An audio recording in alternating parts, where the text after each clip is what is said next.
ဒီနေ့ကတော့ also day ပဲ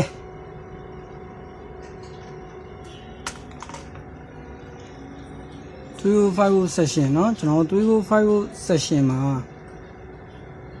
เนาะကျွန်တော်တို့ကွဲပြားခြားနားတဲ့ကျွန်တော် session တွေရှိပါတယ်เนาะ305ဒီကျွန်တော်ဒီ circuit ပြားတစ်ခုလုံးကိုเนาะအဓိက305 တွေ always เนาะ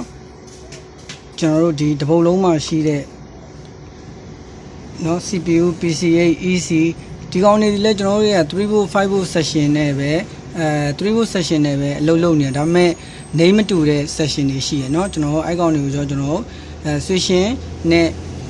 generation အမြင့်တွေမှာဆို switching နဲ့သွားတယ် generation စကန်ကြံเนาะတက်ကြံတို့ပါလို့ဆိုလို့ရှိရင်ကျွန်တော်တို့တွေက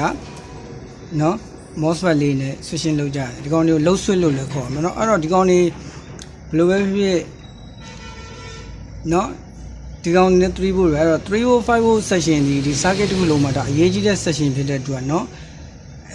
IC တစ်ခုချင်းစီရဲ့အသေးစိတ်เนาะအလုပ်လုပ်ပုံတွေကိုပို့သိရင် IC တစ်ခု305 session မှာเนาะ IC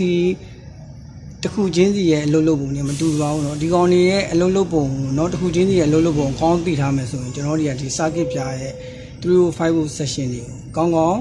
ဖြည့်ရှင်းနိုင်ပြီးတော့မှเนาะအဲ့ဒါ session ကိုကျွန်တော်အချိန်တူတွင်းနဲ့ဖြည့်ရှင်းနိုင်မှာဖြစ်ပါတယ်เนาะ